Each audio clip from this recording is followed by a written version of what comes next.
Hello, I'm doing my book report on Linda Belleville's Reflection of Glory, Paul's polemic use of the Moses-Doxa tradition, and 2 Corinthians 3, 1 through 18. Linda Belleville is a New Testament professor, and she actually chose this specific pericope to look at because of the differences between that and Exodus 34 account, which is sort of the thing that Paul is talking about in this specific passage.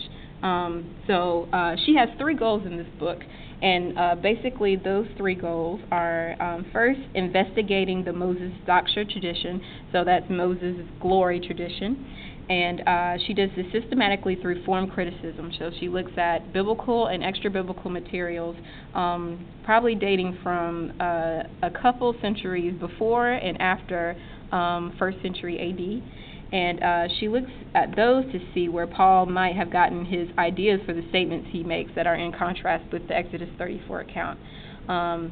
Secondly, she actually looks at the structure of epistolary writing in the Hellenistic time period in order to see the similarities between what Paul accomplishes in his epistle to the 2 Corinthians in order to determine Paul's line of argument. And then third, she goes verse by verse, providing a history of exegetical interpretation for verses 12 through 18. And then she uses the textual findings that she renders from the first three parts to make her own conclusions about Paul's thought process on this specific passage. So, like I said, the first thing that she does is she provides a chapter for each of the biblical and extra-biblical materials that she uses. She looks at several. She looks at rabbinic literature. She looks at some Jewish mystical writings like the Kabbalah. She looks at pseudepigrapha and apocrypha. So those are non-canonical books, and some of the writings are from Christian tradition that are now considered heretical. She looks at some first century Jewish writers, and then she also looks at some Greek and Roman writings dating from the Hellenistic period. So some of the findings that she comes up with, and I have a chart at the bottom of my paper listing each source and the differences and commonalities it has with the 2 Corinthians 3 text. And so the main differences between the Old Testament account, Exodus 34, and and 2 Corinthians 3, 1 through 18 is there's no mention of the inability of the Israelites to gaze at Moses' face. It does say in the account at first they were afraid when they beheld his face, but there was nothing saying that they didn't have the ability to actually look on his glory. There's no mention of Moses' glory fading, and there's no direct link between that fading glory and the Mosaic covenant. So several of the sources, you can actually see some type of tradition that is shared between Paul's remarks in 2 Corinthians 3 and that of this type of literature. So we have like Josephus, who was a early a Jewish writer. He talks about the interchangeability between Moses and the law, which we know Paul does a lot in his writings. Then we also have the Corpus Hermeneuticum, which is a Greek and Roman writing, and it actually talks about the light and life that is attributed to the Spirit. So that's also interesting too, because that's what Paul uses in his defense. The indwelling of the Spirit through faith in Jesus Christ is something that is not fading, like he says of that of the Mosaic covenant. But what's mostly interesting is it's really the rabbinic literature and the Kabbalah where we see the most connections.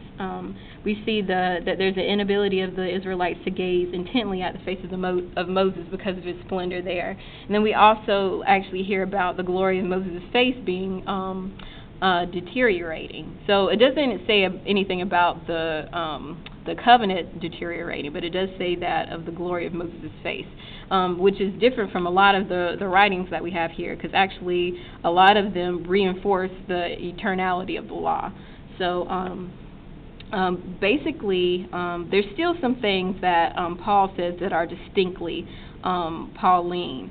So the linking of the fading of Moses' glory with that of the weighting of the covenant, that's distinctly Paul. And then also the veil that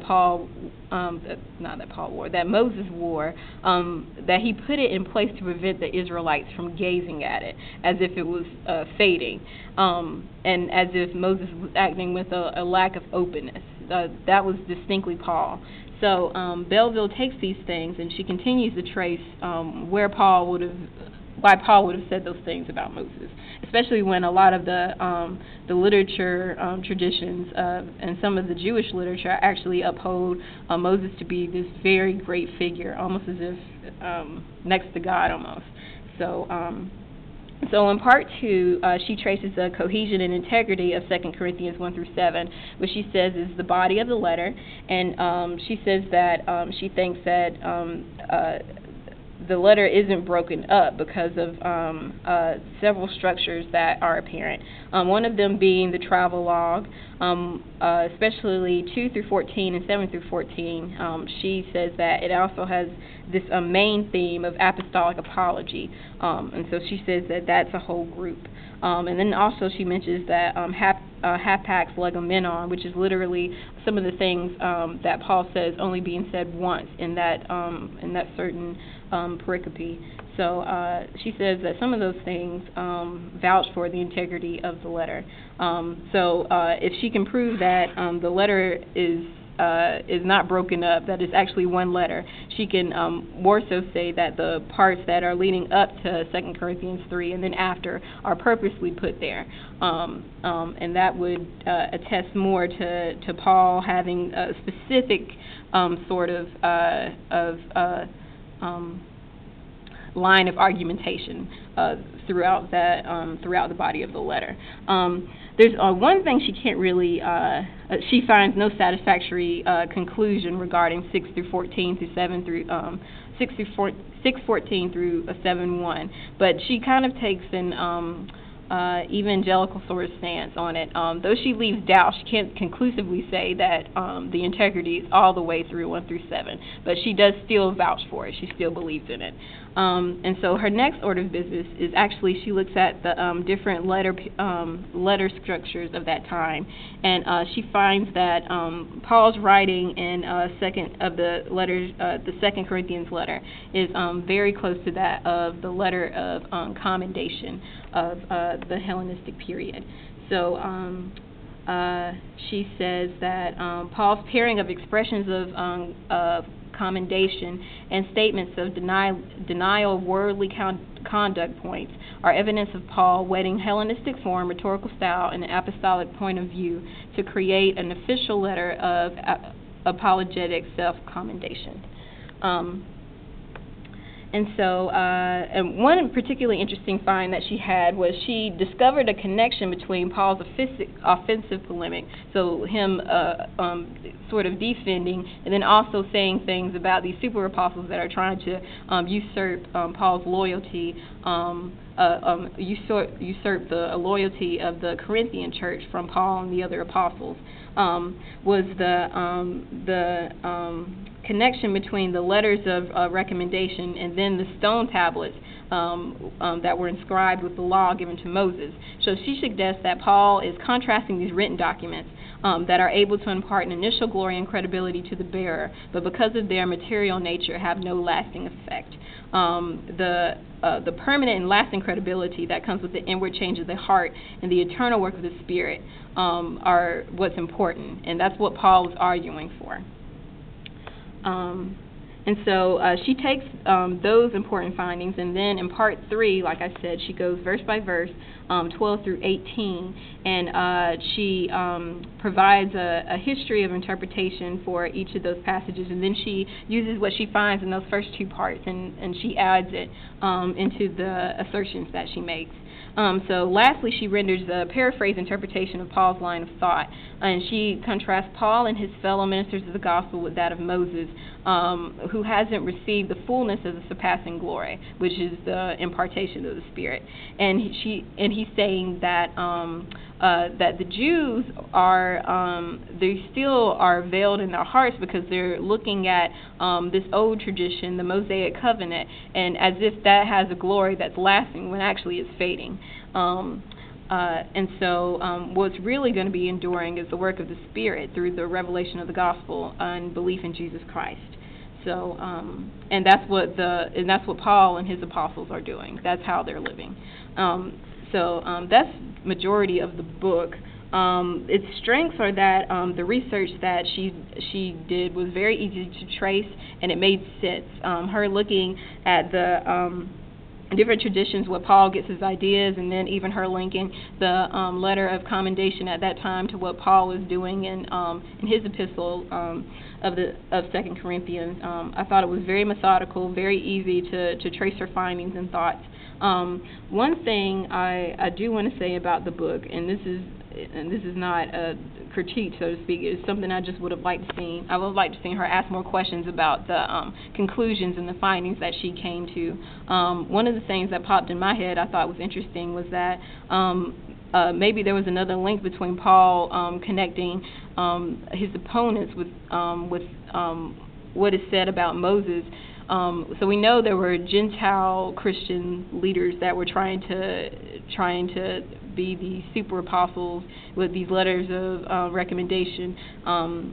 But I wonder if there were any Jewish leaders, Jewish Christian leaders that were trying to do the same thing with Paul's congregation, and if they were kind of using Moses as this figurehead, as this archetype of someone to, this apostle, this prophetic figure, someone to emulate instead of looking at the gospel specifically and looking at Jesus Christ as the main revelation of God, and then the impartation of the Spirit, and not the law to bring holiness and righteousness.